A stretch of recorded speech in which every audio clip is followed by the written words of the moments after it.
still got 2 more best of 5s coming up for you guys tonight here at the Starleague. And one of them is going to be a PvT. The other is going to be a PvP. So a lot of more Protoss coming up tonight. Yeah, I really definitely enjoyed that TvT, but my favorite match of the night is coming up here. It's going to be Stats versus INnoVation. I feel like just 2 very big names. You know, INnoVation recently joining SKT showed some intensely awesome TvT in Pro League that we just saw yesterday against Center. Really smashed. Like, even though Center was looking good as well. Center was ahead, actually, significantly in the game. And INnoVation's like, oh, wait, no, I'm INnoVation. Like, I'm going to kill you. I like, am. And it's really nice that you're making a comeback and all in your pro gaming career, Center, but, like, I'm the most relevant player you faced. That tongue micro, though. That's that tongue micro a great GIF. You guys can check that out on Reddit. Yeah, it was. I didn't even catch that when I was commentating. That was something I got to see when I woke up the next morning. And Stats as well, you know, just a very solid Protoss player who's making his breakout, but he's kind of like leveled off now, just like being just like a very solid player as well. So he can definitely take some games off in INnoVation, but I would still give this one to INnoVation here. Yeah, for sure. INnoVation just really on top of his game right now. When INnoVation is in tip-top shape, sometimes he's the best player in the world, maybe even one of the favorites to win this whole tournament. So we're in the lobby now. Our first map's going to be merry-go-round. Well, let's introduce these players. Stats, as you guys could see here, had a pretty successful 2014. Making it to the round of 16 in Season 3. Qualified for WECG, of course, as well. And was able to win that qualifier, taking first place, getting the top seed, and making it to the round of 8 then afterwards as well. So I guess that's a bit redundant, actually, that the WCS 2014's up there twice, but it happened in between, I think. He's like messing around with his headset. I don't know what's going on. He's like spinning the ears around. He's like, no, this isn't right.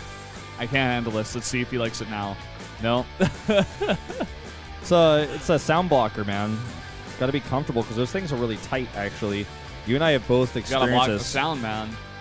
But if you put those on, you can't hear the person standing next to you. I mean, it's pretty legit here, I'm telling you guys. Okay, all right, that's okay, right. oh, okay. No, actually, no, it's not good enough. All right, INnoVation, his opponent here. Now, if I wanted to read all that stuff out, it would take me forever. So let's just say this guy is really good. BlizzCon making it to the round of 8. Obviously, you know, one of his best accomplishments. Did win Season 3 of Codes. Everyone wonders what would have happened if Cure won that last game, though, in the semis and faced Sue instead. Yeah, man. But we'll never know because INnoVation won the whole thing. Everything could have been different, but it's just the way it is now. INnoVation, he's looking to make new strides here on his new team, SK Telecom. Him and Dream are starting to reform that Terran lineup for SK Telecom. So really exciting to see here in 2015. Identical bans here, actually. Funny as it is the previous series. Nimbus, the ban for Stats. No, I mean, these bans make sense. I mean, Nimbus, ban it for drops. Deadwing, ban it. It's big. Protoss death balls are scary. INnoVation likes to do SCV pulls. If you get cross spawns on Deadwing, that's pretty tough. Yeah, that it is. And just reading off the maps here for Set 1, Merry-Go-Round. Set 2, Catalina. Set 3, Overgrowth. Set 4, Foxtrot Labs. And Set 5, King Sejong Station. So having King Sejong Station as the last map this time and not the first one. Yep. So just talking about the map order here, Catalina being game number 2, INnoVation is going to be pretty happy about that.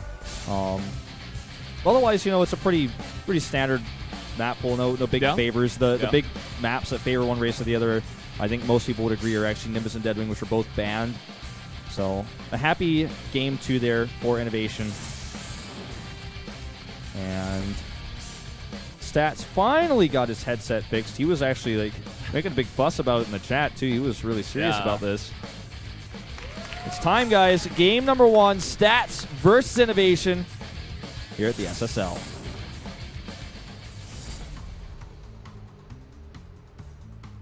Up here on the top left in the red, the Protoss player here, it is Stats. Loves his Stargate play. And down here in the bottom center in blue, one of the best players in the world, the most recent GSL champion, it's INnoVation. Just recently moving to SK Telecom. He's SK Telecom INnoVation, otherwise known as ExoVation. I'm not sure I get the joke. It's like he went into SK Telecom. I'm like, well, I guess he's like X INnoVation because INnoVation wasn't on Telecom before. I don't know. I'm not so sure, man. I couldn't read the Korean fast enough to see if it explained it, but I read some of it, and I don't think it does. He was talking about SKT1 Terran Hope. Yeah. So something. Oh, about it's because they think he looks like the EXO guy. Oh God. He doesn't look like the EXO guy. He actually does not look like the EXO. I don't understand this at all. Actually, Listen, I don't know. Somebody tweet this at me. So during the break, I remember I'll actually tweet a picture of the EXO guy so you guys can actually compare. I'll tweet a picture of INnoVation and the EXO guy. You guys can tell me if you think so. Yeah, side-by-side comparison incoming. You know, the thing is, I actually know a decent amount of the members on that squad, but I don't I just don't see it at all. Like, there's no one that actually pops out to me of being like, oh, it's him, or I just don't see it at all. Well, for those of you guys who don't know, Brennan is by far the most well-versed K-pop caster in Korea. He knows a lot. So if you ever have any questions, feel free to hit him up on Brennan Valdez. That you can, yeah. So in this game, we have a standard expand here for INnoVation. Looks like it's going to be a Reaper expand. Although we have been seeing a lot more Reactor Marine expands recently, so you can never say for sure until you see that Reaper anymore. Yeah, but there it is. And already Stats has got that wall set up. We talked about that a little bit yesterday. Protosses like to set up that wall, try to block out the Reaper from getting behind the minerals and kiting out the probes. Indeed. Well, there's that Zealot, as our observer is highlighting. Will be canceled after he finds there's no eBay block. The probe's going to gather some minerals first, and there goes the CC for INnoVation. They'll be followed by a reactor. I can see the future. No big deal. Zealot cancel Nexus. Where's that reactor? How do you do it, Wolf? How have you come this far? I know everything. Mothership core is on the way, and in a second, he's going to decide what tech he wants. Well, Reaper coming over here as well. And a pylon over here being put down. Could hide some tech over there in the back of the base. It's really important for INnoVation to actually see all three pylons. Sees the first one at the ramp, sees the second one at the wall. And will he check? Actually, he can't. He can't really get in there and check anymore. So the Mothership core is out. He could try to force it. He's going to do it. He's going to just force it. I think he's going to see it. Yeah, he should be able to. He sees it. Going to squeeze by here. That's really important. It's good that he decides to do this because it's tough to actually bounce out of the merry-go-round base on this map. Yeah. And so, you have to do a double jump basically. So to commit to this is pretty brave, but he knew there were those stalkers out with the Nexus timing, and now that he sees the third pylon, he knows for sure. Absolutely zero chance of a proxy. That he is. Back at INnoVation's base, decides to go for those 3 racks down here, so he's going to get some quick upgrades as well as a lot of bio out here pretty quick, and possibly force on a push there, get that Nexus cannon down early. Whereas for Stats, he's just getting the robo facility and can get some observers out, maybe some quick tech into Colossi. We see that pretty often. Stats, or rather INnoVation, checks the Stats proxy location where you would see normally an Oracle, finds that there's not one there, and now he wants to jump in again. It's going to be tough to actually get in here, especially on this map. It's so hard to get a Reaper by. He might try to go behind the minerals. Let's see if he does that. Yeah, he's going to try to go behind the minerals, but he's already taken too much Stalker damage. He might scan, because he still doesn't know, even though it's a standard build and he has nothing to worry about, he doesn't know that yet. Because seeing 3 pylons lets you know, okay, no proxy, but it still could be an Oracle. And speaking of proxies, this is quite close in proximity to INnoVation's base. Let's see what he's got planned here. Yeah, I mean, we do have that robo out. He's made an Observer, and now he's going into an Immortal, actually. Ooh. He's had 2 extra gates here. He might add additional gates at this location. He's got a lot of different things he could do. Let's wait and see. Yeah. He adds a second robo and makes double Immortals. Don't think so. Kind of an odd proxy. Only thing that makes sense to me is extra gates if he's going to do an all-in. This could, I mean, if this is just a proxy pylon to scout drops, he wouldn't continue to be making Immortals right now, and he wouldn't leave his probe there. Yeah. So he's definitely going to hide something. It's not entirely clear just yet. Maybe just keep it there and make a more forward pylon when he decides to go for some kind of push. And now he's adding a Twilight Council at his main base. So that probe is just guarding the watchtower, or rather guarding the pylon for now, I guess. I'm curious about this. The scan misses the Twilight. It's going to see the Immortal come out, which immediately triggers 2 additional bunkers. I don't understand the Twilight Council. He might actually just be hoping that that was going to get scanned or something. I don't know. Let's wait and see. I want to be really patient with this build. Could try to make a Dark Shrine. Use the Warp Prism, but it's already too slow for that. So he's going to poke with this, and I guess do the follow-up with the DTs with a drop. Yeah. Seems like that probe was just there, actually, to make another forward pylon here. Okay, I think I'm starting to understand this build a little bit more. This is similar to what SOS did. He just wants to fake pressure and force bunkers, and then he's going to transition into a third base and Colossi. The Dark Shrine is to continue the pressure with the Warp Prism. This is a little bit more intense than what SOS did with his fake because he's actually making units straight up. It's a very real, scary thing that INnoVation has to be scared about. But he's making probes at home, and this is, again, just another clever fake. We're seeing this work.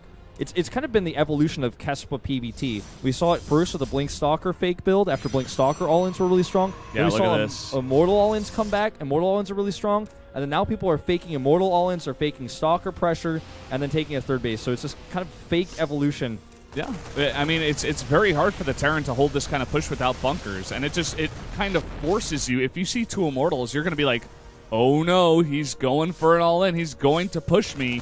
But I think now INnoVation's like, oh, no, you didn't. You just did this. And he wants to put on the pressure because he knows that, Stats was not really actually going for an all-in. You're absolutely right. And sorry to cut you off there.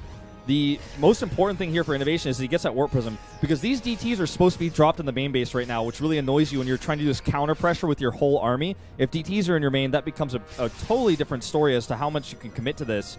The DTs have to walk now, so a little bit less safety here for Stats, but he knows there's no turrets. He can actually see that. Oh, God. Combat shields aren't done yet, so he can one-shot Marines. You got a drop going into the main at the same time. This scan, he's got the concussive shell, so he is able to catch actually two DTs in one scan. And look at this. This is a lot of tech under one pylon. Yeah, that's a lot of tech indeed. Actually, probably will be able to snipe that Robo, possibly even more than that. Just ignores the Zealots, actually. Gets the Robo Bay. Oh, and this He might go for the Colossus, and he does. He won't. Yeah, I should be able to. Oh, just barely. He actually turns around too early, and the Colossus lives with 8 health. Big mistake there. Well, it definitely was a mistake, but at least he got it down to 8 health.